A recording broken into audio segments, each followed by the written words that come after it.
Rediyon dandiaka wabi sabab biya urinuf deresi menuf dagaisi Allah ya Rabbi khiyya kabajamtoota fi dhaggeeffattoota hordoftoota maatiiwwan raadiyoo daandiyaa kan hordofaa jirtan qophii kennaa guyyaa sabtii guyyaadhaa isiniif tamsa'aa jirtudha. Egaa akkuma beekamu tibboota kanatti illee akkuma ibsaa turre biyyattiin hamma ammatti muummicha ministeera malee jirti. Hayilamaariyaam Dassaalany bakka san dhiiruun hin danda'u yadhiise haga jedhe narraa fuudha haga jedhe kunoo baatii lamaaf deemaa jirra. Hamma ammatti warroottan addawaawii kudhanii paartiin afuraa waliin teettee marii cimaa gaggeessaa jirti. Garuu hagamma muummicha ministeera of keessa gabbaasuu hin dandeenye.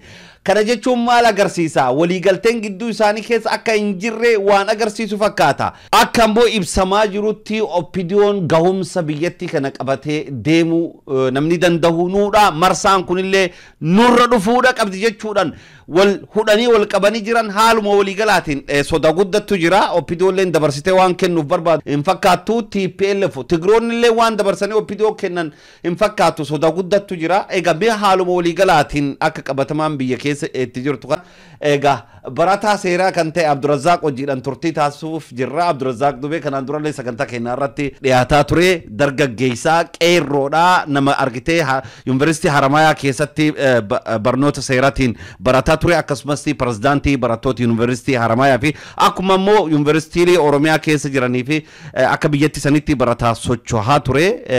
Mee haaluma waliigalaatiin turtii isa wajjin taasisuuf jirra. Daqiiqa muraasa qabaannilleeni. Abdurrazaaq assalaamu alaikum warahmatullah. وعليكم السلام ورحمة الله وبركاته حمزة. أكم جرت نجدي بدارا بارفيا. نجا الحمد لله نجا ومان جنو جرة. أكم جرت مه؟ ومان جنو خاكونو جرة لالاتو ما وندي ملالاتو ما جرة جت موي. إيه أكاسي نوجا أنت مي مال لالا جرتا بيتين مميتش من السرمالة يرو عمان إيرا تأيرا في ديمو يسي أكمل تلالتا جالك أباتو إجوان يرو عمان إيرا فلاتو تاتي هايلماريام دسالين أكني بأي وان دبتو مالف تاسد مي كانوا مرة تجال هاك أبنوت مي وين حمزة قالتهم يا إيجا يادا مميتش مينستيرا أرجعتشو كان أردتي يادا غرغرة ديما Oromoo jidduullee akkuma argitu ka yaada garagaraatu deemaa ture.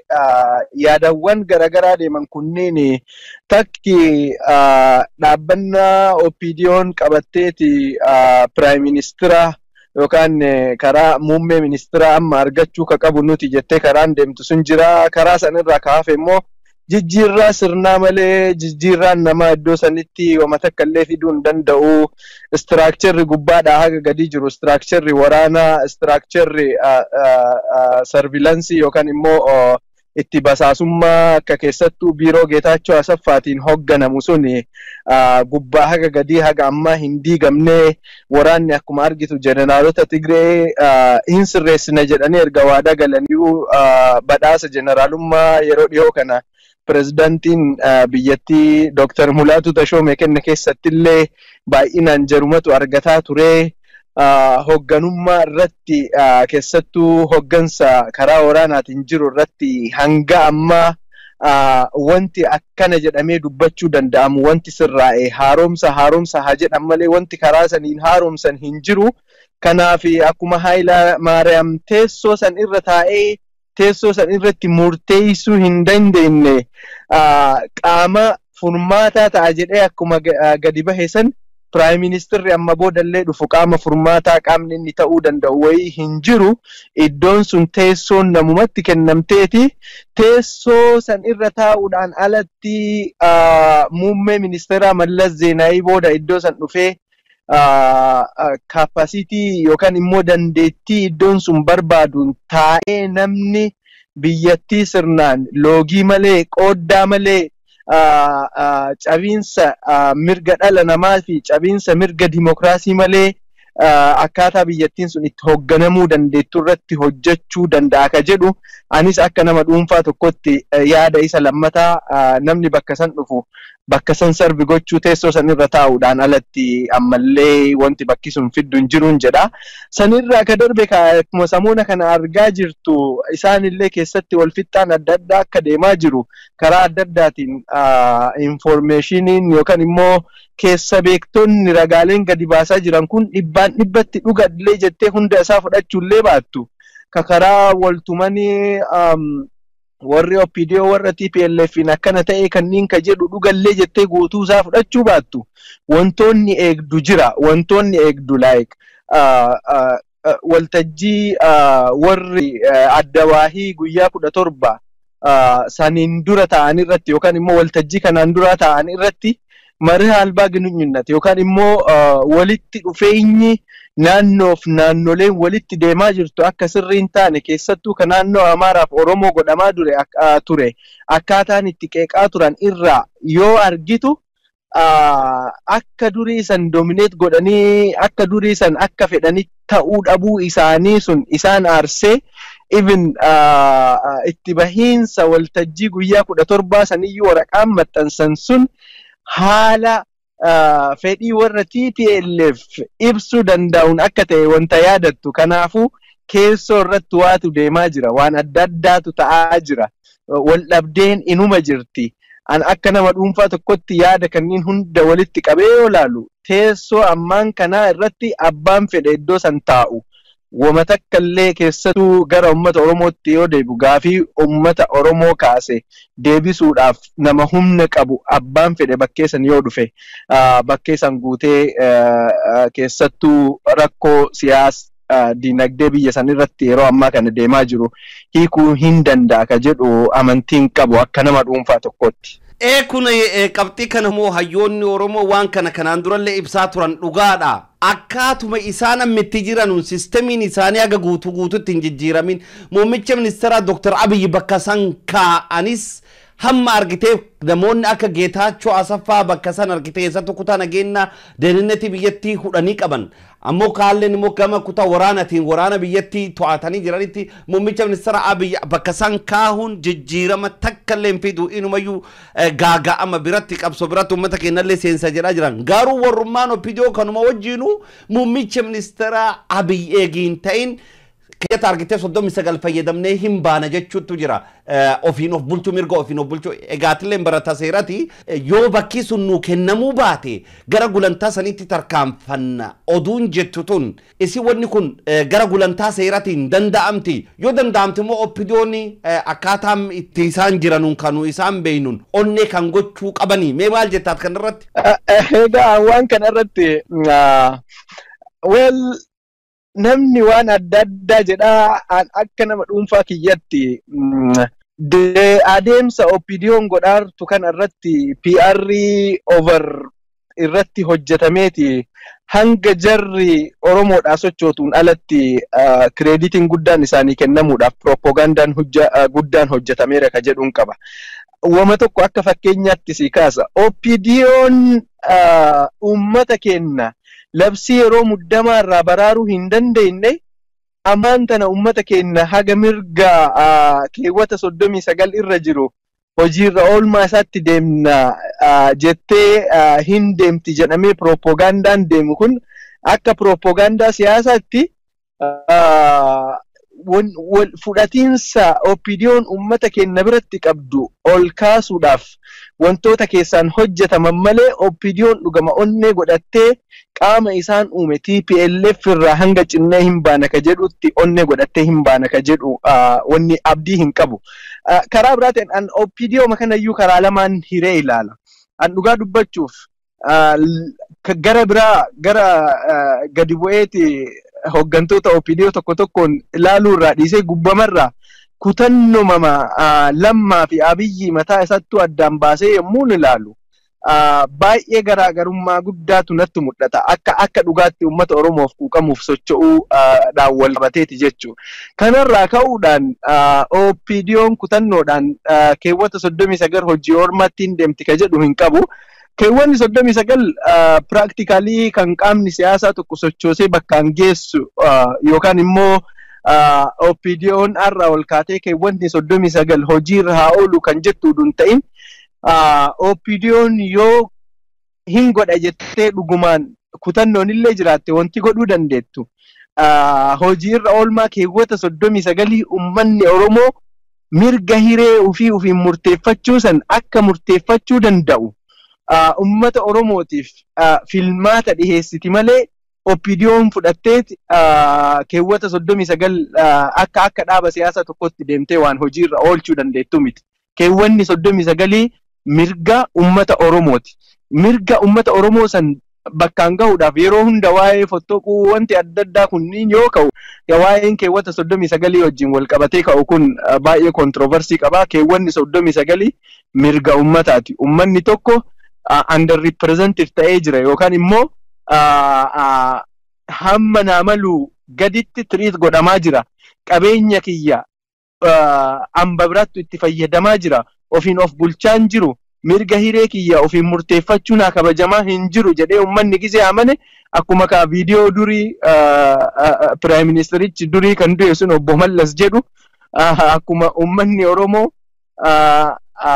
sirna kana keessatti itti fayyadamummaan kiyya ragga'een jiru jennaan waraanni Afrikaatu dhaabsisuun danda'u ummata Oromoo kana afoo dhaabbateeti akkuma jedhe sani ummanni ofiin ka'eeti qabsoo tanallee iddoo kanaan ka gahe borullee ka'ee iddoo tanarraa gara afootti ceesisuu fi sirna nama nyaataa kana ofirraa buusuudhaaf gargaarsi OPDO yoo argame gaariidha. Gargaarsa OPDO dhabuudhaan ummanni keenya ammallee wanti duubatti deebi'u hin jiru.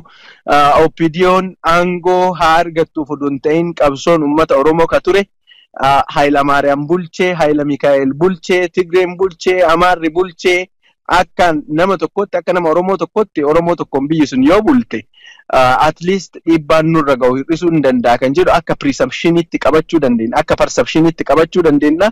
Sanirraa kan darbe garuu immoo over ambitious taanee Abiyyi gaafa dhufe ummanni Oromoo rakkoon isaa akkuma jiruun hin hiikamti jedhamee eeguun wanti akkanaa kunniin immoo karaa dogongora jedhee amana. Ummata keenya rakkoo isaa irraa hiikuu ka danda'u qeerroo fi qindaa'insa tokkummaa ummata keenya jidduu jiruu fi qabsoo haala amma irra jiru kanaan itti cimsanii itti fufuu qofaa fi sirna TPLF haga biyya san keessaa bahutti caasaan TPLF haga diigamutti rakkoon ummanni keenya karaa addaatiin kaasaa jiru furamuu hin danda'u ka jedhu irratti amananii itti fufuu irratti na fakkaata wanti guddoon furtuun guddoon rakkoo ummata keenyaa hiikuu danda'a jedhee ani akka nama dhuunfaa tokkotti amanu. Tole hedduu galatoomi qabxii bareedaa kaaftee laal yeroo ammaa kanatti walaaluun barbaachisaadha. Keeyyata 39 kan warri kun kutannoodhaan fudhatee gabbahee argitee warra kanirraa ni cite jechuun ammoo haaluma jiruutu amma mee haa ilaalluti Abdurrazzaaq. Mee warroottan itti gaafatamtoota gurguddootu hidhamaa jira mana hidhata taa'ee danda'a fudhadhu warroottan itti gaafatamtoota poolisii Oromiyaa akkasumas argitanii bulchitoonni OPDO kan quuqama uummataa qaban hedduutti hidhamaa jira. Warra kanaaf wanni wadubbate takka hin jiru. Har'allee mee ilaal Dr. Daraja Garafaa Tulluu waan inni barreesse hordofuudhaan Facebookiin isaa deactive ta'ee jira. Qabatamaadha waan inni gubbaa jiru hin beekamne sodaachisa gurguddootu jira sababa command post kanaadhaan namoota hedduu adamsaa hidhaa jira. Hidhaan kun amma warroottan itti gaafatamtoota gurguddootu yuuni tarkaanfata soda jedhutu jira. Warroottan waan kan ofirraa hin dandamin keeyyata 39 fayyadamanii ni bahan jechuun hedduu argitanii waan nama ajaa'ibsiisullee ta'uu wajjin mee muummicha ministerummaa qabachuudhaaf fiigamsi jiru kun haala amma ilaalaa jirtuudhaan TPLF dabarsitee waan kan hin kenniti. Well, rakkoon ammaan tana akkaataan OPDO'n jaratti approach godhaa jirtu mataan isaa ummata Oromoo gaafii ummata Oromoo hin deebifna muummicha ministeeraa hin taanaa oduu hin ta'in akka ilaalcha mataa kiyyatti sirna san hambisuudhaaf sirna san kufaatii irraa hambisuudhaaf muummee ministeeraa OPDO ta'uun pressure ummanni godhaa jiru kana hin hir'isaadha. Intentionin from the very beginning intentionin mataa isaatu rakkoo ummata Oromoo fi rakkoo biyya sanii hin naawduun ta'in PR wanta adda addaa hojjetameen ummanni kun gara afootti bahee keessattuu Abiyyi faa karaa adda addaatiin promotionii adda addaatiin hojjetamee ummata biratti akka ummanni ilaalcha gaarii isaan irratti qabaatu danda'u wantoota hojjetamantu jira. Kanaaf at least ummanni qabsoo amma nurra godhaa jiru kana ummata kana afoo yoo kenne yookaan nuti afoo yoo taane ummanni kun qabsoo kana nurraa hir'isaadha. Intentionin mataan isaa OPDO'n aangoo itti qabachuuf deemtu malee rakkoo biyya kanaa ka hiikuu danda'u nu qofa ka jedhu intentionii jedhurraa ka maddee miti.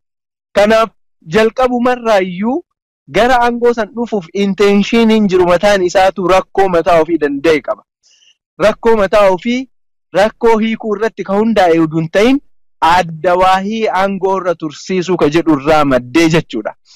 Kanaaf yoo gootellee akka tasaa akka nama perceptionii tokkotti gaafuma muummichi ministeeraa bu'e miidiyaa hawaasaa fuula kan koorra barreesseen ture akka shakkii kiyyatti wanni guddaa miizana guddaa naa kaaseeti jarattiidhaafis akka itti deemaattu kanaaf ka isaan gargaaruu danda'u namni isaan godhuu dandeettu. Oppidiyoo amma booda isin gara duubatti illee harkifattu.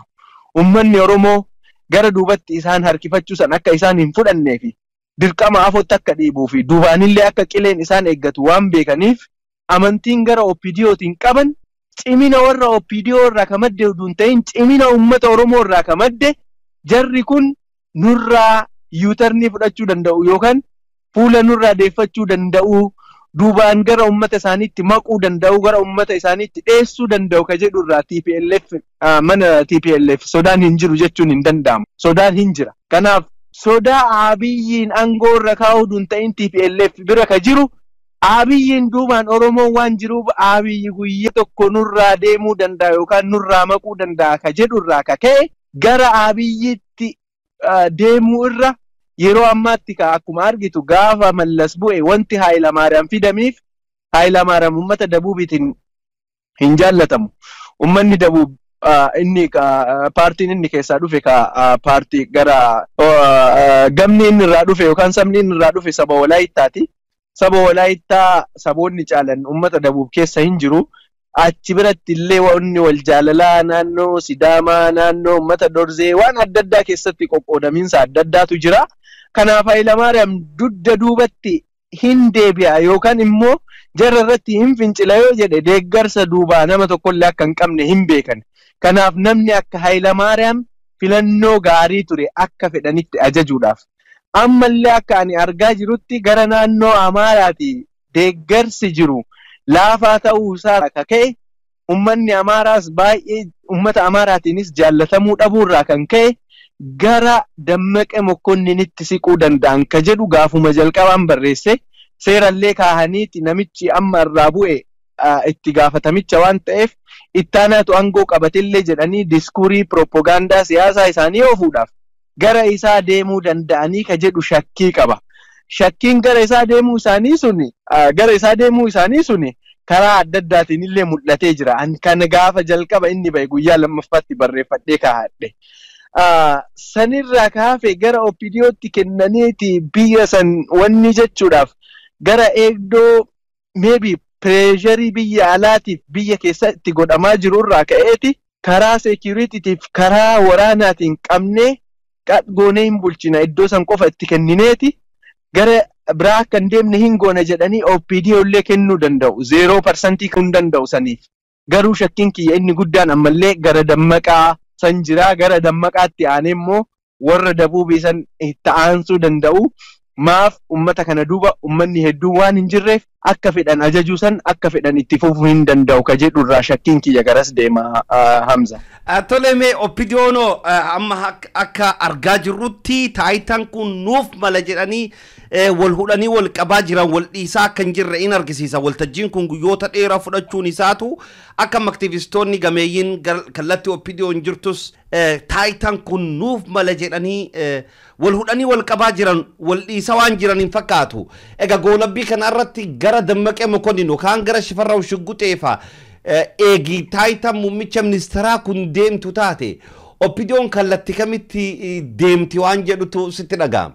Anaaf ija dhiqattee waliin baatee ibsa kenniti ka jedhu ijuma sooqiyaan dhiqattee waliin baatee irra walii gallee waan biyyaaf ta'u waliin murteessinee jettee ifa waliin baatee ibsa gaazexeessummaa kennuudhaan alatti wama takkallee wanti isin gooteeti yookaan kanan dhabne ummanni Oromoo falmi isaatti fufuu hin qaba maal waan akkana baatee jettu baatee ummatatti labsatti uduun ta'in ijuma dhiqattee gadi baatee waan biyyaaf ta'u waliin mari'annee irra walii gallee biyya keenyaaf waan ta'u waliin murteessineerra ka jedhu ibsa gaazexeessummaa waliin baatee kenniti ka jedhu wanni an qabu ilaalchi an qabu asirratti. Waan kanarratti hedduu galatoomi Abdurrazaaq carraa biraa hin qabduudha maal ennaani warri kun isaan tokkuma cufinuu argitanii warrum addawaawii jala jiruudha. Eessalle waliin geessanu warra kaleessa waliin dhaabbate wal mormanii walirraan fottoqna jechuun sun mee waanuma waliin ilaallu ta'a akkaat jettatti dheengaddallee waan arginetti jira gaafa mormiin gabaa laganna geggeeffame sanillee yeroo labsii yeroo muddama labsame san bolammaan bahanii waan isaan dubbatatillee ni yaadatta lagannaan gabaa kun argitanii mormii akka labsii yeroo muddama nurratti labsamu nurratti taasise kasaara guddaa nurratti geggeessise jedhee waan inni dubbatetti jira akkanumas kanaan dura waraanni kun argitee hayyama kenna malee seenee to'annoo jala ooluun jedhaa ture namni to'annoo jala oole takkallee hin argine akkasumas waraanni sun illee argitee hayyama kenna malee seene jedhee waraanni sun akka inni Oromiyaa keessa bahu takkallee hin taasifne inuma callisanii wantoonni kun wanni isaan agarsiisan murteen amma barbaadellee yoo murtaa'ee garamittillee imaluu hin danda'an walumaan bahanii waan kana walumaan goonee faayidaa uummata keenyaaf goonee jechuun isaanii waan hin oolamne jechuun kunillee argitee waanuma kaleessa irraa kaasee waan nama agarsiisudha. Tole qabsoon uummata kaleessa illee jalqabee ittuma fufaa ture oppidoolleen argitee warri amma tiim lammaa kunillee qabsoo uummata dabalamee qabsoo qeerrootti dabalamanii uummanni Oromoo qabsoo isaa geggeessaa jiru kan gurra qeessee eegaa jiran waan garanarraa dhufu. Egaa mee maal eegdaa? Ati maal eegdaa? Qabsoon uummata keenyaa bifa kamiidhaan duratti tarkaanfachuu qaba? Amma keessattuu waan boba'aa kanaanillee wal qabatee qabsoon karaa nagaan deemaa waan jirtuuf kana wal qabsiiftee dhumarratti akka goolabbiitti yaadni kan kee kennattu. Akka goolabbiitti Oromoon gaafa dheengadda kaatee qabsootti seentu OPDO'n Prime Minister naa taatee rakkoo biyyaa naa hiikti kan jedhu objektiivii yookaan kaayyoo godhattee illee kaane. Akkuma ati jette ka aangaa'onni OPDO illee dirqamanii harka micciiramanii uummata keessa socho'uu dadhabanii gaafa muktaarfa gadi bahanii agaazii eebbisan gaafa caasaan OPDO ganda keessa jirtu warra TPLF fidaa uummata nyaachisaa turte uummanni deebisee isaan biyyee nyaachisuu eegallaan uummanni karaa adda addaatiin wanni Oromoo ka aadaa qabaa naannoo hundattuu aadaa ofii qabuun nama naannoo isaatti dabarsee diinaaf kenne dabarsee kennuudhaan ummanni jara kana lagachuudhaan yoo nu wajjin taatan nu wajjin yoo diina wajjin taatan diina waliin ta'a himadhaati diina waliin isinirra falmannaa yookaan diina waliin isinirra qabsoofnaa garas deebi'aa jennaan aangaa'onni OPDO tan nabsee bitatte takka gara karaa ummataa deebitee jechuudha. Kanaafuu jalqabumarraa ummanni kenna yommuu ka'u abdannaa isaanii qabaateeti miti adhallee isaan duubatti deebi'uun yookaan isaan Prime Ministerii ta'uu dhabuun ummata kenna ka duubatti deebisaa jirullee miti Prime Ministerii ta'uu isaaniillee yookaan immoo gara aangootti dhufuun isaaniillee rakkoo ummata kennaa kan filuu miti dhugaa dubbachuudhaaf haqa namaallee dhoksuun gaarii miti OPDO keessaa aanummaan ummata dhugaatti dhagahamee ummata kana wajjin ka socho'an rakkoo ummata kanaa laphee keessaa ka dubbatan inuma jiru sanirraa ka hafe garuu akkuma duraan garaadhaaf bitame san amma immoo sodaadhaaf bitame sodaadhaaf waan biraa dhugaadhaaf uduun ta'in sodaadhaaf yoo waan kana godhe yoo jarattii kana faana akka gaafa duraa san deeme akkuma naannoo Daambidolloo fi naannoo adda addaatti argaa turte ka manneen aangaa'ota OPDO gubatanii jiru.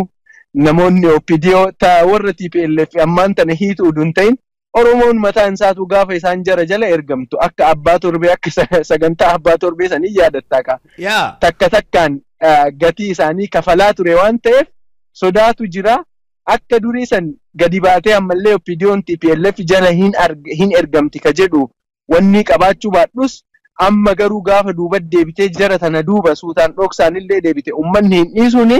Kanaaf ummanni kenna haga bakka gahuu qabutti haga waraanni TPLF diigamee TPLF gara naannoo Tigree isitti deebitee naannoo Tigree ofii qofa bulchitutti haga gahutti qabeenyi ilmaan Oromoo karaa adda addaatiin fooqiin lafa qotee bulaa Oromoo irraa kaasanii achirratti waardiyyaa godhanii itti tiksisaa jiran haga bakka ofiitti deebi'utti haga caasaan Getaachoo Asaffaa Oromiyaa fi biyyattii san guutuu bulchuu dhiisee dhugaadhaan naannoon hundi ofii isaatiin nageenya ofii qabeenya ofii waan hunda ofii ilmaan ofiitiin eegsifatutti ummanni Oromoo duubatti hin deebi'u, qeerroon Oromoo duubatti hin deebi'u, duubattis hin deebine. Kunoo arguma dhufee ka propagandaan Tiim Lammaa maal jedhamee kun haasa'amee abdiin hundi OPDO irra jira jedhamee wanti adda addaa kun godhamu hundallee ummanni kun duubatti hin deebine. Wanti shakkii kennitaaf eeyyama shakkaatuma carraa kennitaaf shakkaati carraa kennitaafi carraa shakkiitu kennameef OPDOdhaan. Shakkamaati garuu mee haa hojjetanii haa laalluuni ka jedhamu abdiin OPDOdhaa kenname jechuudha. Kanaafuu ammallee adeemsa amma jiru kana keessatti ummatatti makamtee duubatti deebitee OPDO agadhaa gabbaatee rakkoo biyya kana keessa TPLF rakkoo umarti jettee amante hin argine. Amananii duubatti deebi'anii ummata kana waliin hiriiranii hin jiru. Amma akka duraanii san oshi OPDO diddanii OPDO'n hin ta'u jettanii opshiniin ummata Oromoo maali ka jedhanii gaafatanii opshiniin ummata Oromoo qaxxi jedhee lafa gattaa'eera socho'aa jiran paartileen mormituu ciccimtuu ummata biyya sanii miti biyya Afrikaadhaaf gahaa ta'an hin qaban. Duraanis TPLFitu hidhee mana hidhaatti naqee amma manni hidhaa gadi guunnaan ka ummata baay'ee gadhiiftee jirti. Socho'aa jiranii ummanni Oromoo aangoo biyya sanii qabachuu danda'u guutee jira. Biyya sanii naannoo Oromiyaati miti biyya san bulchuu danda'u biyya keessan jira. Isaan cimsanii ka akkaataa haga ce'umsa amantee warri TPLF mootummaa ce'umsaatiif taa'uudhaaf qophii taatutti qabsoon ummata Oromoo ka karaa nagaan hin deema jedhus karaa nagaatiin ka karaa qawween hin deema jedhus karaa qawweetiin haala danda'ameen itti mudduu qabaa ka jedhudha ergaa naannuma irratti qabu Hamza.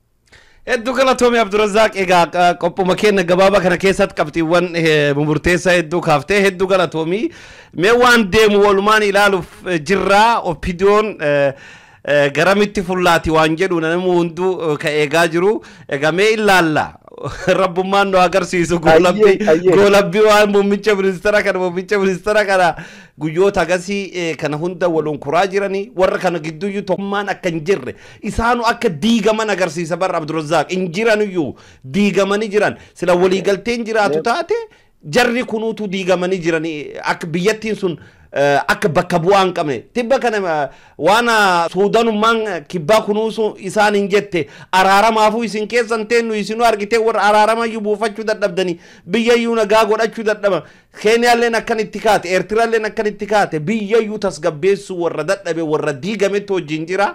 Oromoon carraan inni qabu qabsumisaa finiinsee abbaa biyyaa ta'uudha biyyattii san ka argitee hoogganee qabatee deemuu danda'atu akkuma jette hooggantoonni hedduun hiikamanii jiran hayyoonni hedduun hiikamanii jiran egaa hedduu galatoomii Abdurazaaq qabxiiwwan murteessoo kaaftee dhumarratti wanni ateetti jiraate carrasii kenna.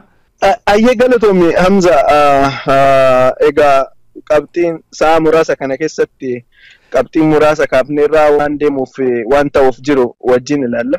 Kanumratti mee dabalataadhaan fakkeenya muummicha ministeera musliimattu isinii dhufaa jira yeroo jalqabaa biyyattii san keessatti muummicha ministeera jalqabattu ka musliimattu dhufaa jira waan jedhe sun akkamitti argitame?